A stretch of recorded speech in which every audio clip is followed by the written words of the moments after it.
बॉलीवुड ने घटिया फिल्में तो बहुत बनाई हैं, लेकिन इस बात को सुनकर कुछ लोगों का इंस्टेंट रिएक्शन होगा कि इस तरीके से एग्जैजरेट करना बंद कर, फिल्म ही तो है, इतना वोक बनने की जरूरत नहीं है। और वैसे भी इसके अलावा कितनी वायलेंट फिल्में आई हैं, gangs of Wasseypur, kill bill, pulp fiction.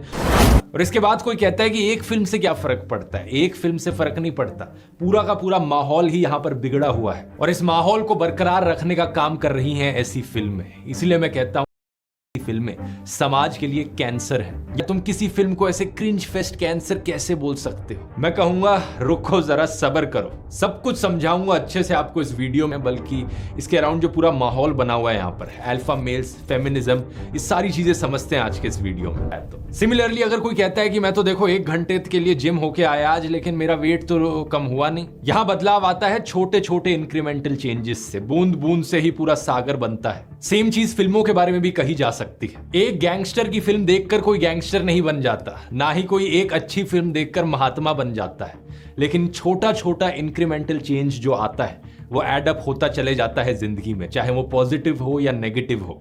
अब ऐसी फिल्मों के फैंस के बारे में भी एक बड़ी खास बात होती है। आपने अक्सर देखा होगा कि सबसे ज्यादा टॉक्सिक फैंस ऐसी फिल्मों के ही होते हैं, क्योंकि बॉलीवुड की तरफ से मीडियोकर फिल्में तो काफी आई हैं, चाहे अभी हाल ही में रिलीज हुई तेजस हो, शहजादा हो, या रणबीर कपूर की पिछली फिल्म शमशेरा हो। इन सभी फिल्मों को नेगेटिव रिव्यूज मिले, ऑडियंस ने जमकर इन्हें क्रिटिसाइज किया, लेकिन किसी को कोई प्रॉब्लम हुई इस क्रिटिसिज्म से?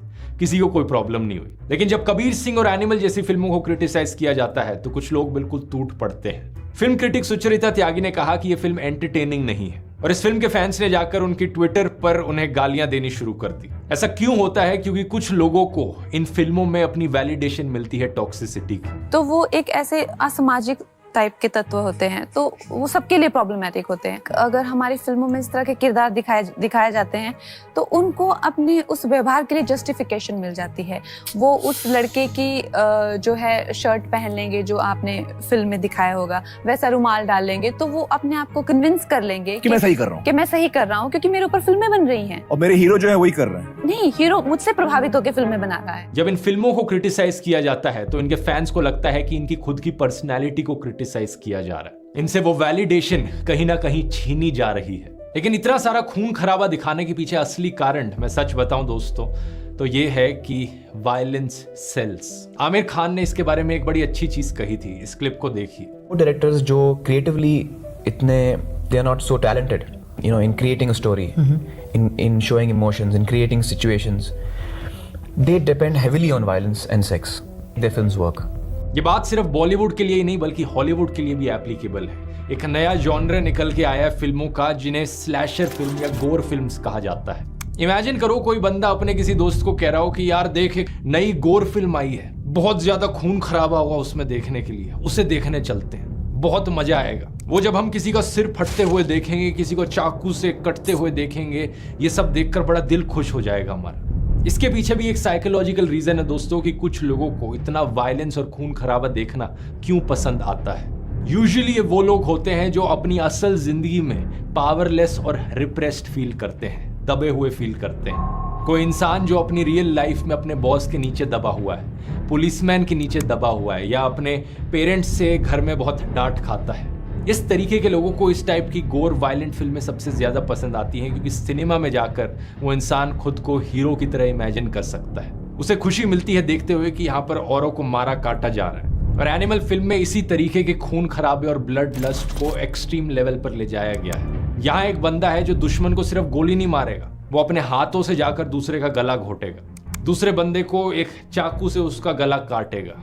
ये कोई नॉर्मल बंदा नहीं, इसे साइकोपाथ कहलाया जाएगा असल जिंदगी में। और फिल्म के डायरेक्टर्स ऐसे सीन्स को ग्लैमराइज करते हैं, स्टाइलिश तरीके से दिखाते हैं। इसका नतीजा ये हुआ कि 15 मिनट लंबा कंटिन्यूस सीक्वेंस जिसमें भरपूर खून खराबा दिखाया जा रहा है। किसी ने ट्विटर पर सही कहा इस फिल्म के बारे में, ये film for the animals, of the animals और बाय द एनिमल्स है। अब आमतौर पर कोई भी नॉर्मल इंसान ऐसे कैरेक्टर को देखकर कहेगा कि कोई ना कोई साइकोलॉजिकल प्रॉब्लम है इसे, ये मेंटली इल है।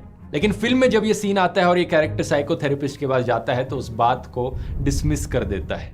ऑडियंस को इतनी सीरियसनेस दिखाकर टाइम वेस्ट नहीं करना। एक के बाद एक सीन होना चाहिए जिसमें खून खराबा हो, जैसा आमिर खान ने कहा था, जो चीफ डायरेक्टर्स होते हैं उनके पास कुछ और दिखाने के लिए नहीं होता, तो पैसे कमाने के लिए जितना ज्यादा ये सब हो सके वही दिखाते रहते हैं। क्योंकि सच बात पता है क्या, फिल्में ऐसी भी बनाई जा सकती हैं जिसमें वायलेंस दिखाया गया हो लेकिन उसे ग्लैमराइज ना किया जाए, उसे स्टाइलिश तरीके से ना दिखाया जाए, बल्कि ऐसा दिखाया जाए कि असल जिंदगी में ये वायलेंस होता है और इसका इतना बुरा इम्पैक्ट पड़ता है लोगों पर। लेकिन वैसी रियलिस्टिक फिल्में बॉक्स ऑफिस पर इतनी चलती नहीं है।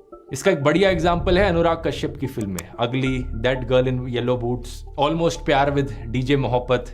ये ऐसी फिल्में हैं जो समाज पे एक कॉमेंट्री है, लेकिन लोगों को विलन की तरफ से वायलेंस नहीं देखना, उनका मूड खराब हो जाता है जब विलन ऐसा वायलेंस करता है। उन्हें लगता है कि यार पहले ही दुनिया में इतनी प्रॉब्लम है, ये सिनेमा हॉल में भी ऐसा वायलेंस देखकर क्या करना। क्योंकि ऐसा वायलेंस देखने से आप डिस्गस्ट फील करते हो वायलेंस को लेकर, आप वायलेंस से रिपेल्ड फील करते हो, नफरत होने लग जाती है आपको वायलेंस से, जो कि एक्चुअली में अच्छी चीज है। वायलेंस से आपको प्यार नहीं होना चाहिए, लेकिन लोगों का रिप्रेस्ड सेल्फ क्या चाहता है, सिर्फ एंटरटेनमेंट, हीरो की तरफ से वायलेंस देखने को मिले। आप अपने आप को इमेजिन करना चाहते हो कि आप जेम्स बॉन्ड हो, किल बिल हो, एनिमल का कैरेक्टर हो। और बहुत से डायरेक्टर्स और प्रोड्यूसर्स इसी चीज को समझ रहे हैं कि ये चीज आसानी से बिक जाती है, तो और ये बनाओ, और इस टाइप की वायलेंट और एक्शन फिल्में बनाओ। नतीजा ये हो रहा है कि ऑलमोस्ट हर बड़े बजट की जो फिल्म आ रही है उसमें भरपूर एक्शन और वायलेंस देखने को मिलता है। एक फिल्म क्रिटिक ने अपने एनिमल के रिव्यू में कहा, हम साथ साथ है का टाइम गया, पब्लिक को अब एनिमल चाहिए। ये बड़े अफसोस की बात है, क्योंकि हम साथ साथ हैं एक हार्ट वार्मिंग फैमिली ड्रामा है जो रामायण से इंस्पायर्ड है। एक ऐसी फिल्म जो पूरा परिवार साथ में देख सकता है, एक ऐसी फिल्म जो दिल तक पहुंचती है और एक अच्छा पॉजिटिव मैसेज देती है समाज को, ही नहीं है। और एक इंसान जिसके अंदर कोई कंपैशन नहीं होता, वो इंसान नहीं बल्कि एक जानवर है, लिटरली एक एनिमल है। संदीप बांगा की फिल्म के जो कैरेक्टर्स हैं कबीर सिंह और रणविजय, इनका खुद के ऊपर कोई कंट्रोल नहीं है। कबीर सिंह दारू पीता है, ड्रग्स में एंगेज करता है, रणविजय चिल्लाता है, मारता है, गुस्सा होने पर अपनी बीवी के ऊपर ही एक गन पॉइंट कर देता है। क्या इस तरीके का कैरेक्टर कोई रोल मॉडल बन सकता है क्या? जो रिग्रेसिव छपरी लोग ऐसे कैरेक्टर्स को पसंद करते हैं वो अभी तक अपने आप को माचो मैन कहते थे, लेकिन पिछले कुछ सालों से एक नया शब्द आया है सोशल मीडिया पर इन लोगों के लिए, अल्फा मेल। ये लोग अपने आप को अल्फा मेल कहते हैं। लेकिन अगर आप समझदार हो तो आपको इन चीजों से दूर रहना चाहिए, ऐसी फिल्में नहीं देखनी चाहिए, क्योंकि आपका दिमाग कोई डस्टबिन नहीं है। अपने दिमाग को रिस्पेक्ट करो। और अगर आपके दोस्तों में कोई ऐसा है जो इस तरीके की फिल्में पसंद करता है, उनके साथ ये वीडियो शेयर करो और उन्हें दिखाओ कि इस तरीके की फिल्में कैसे समाज के लिए कैंसर है। वीडियो पसंद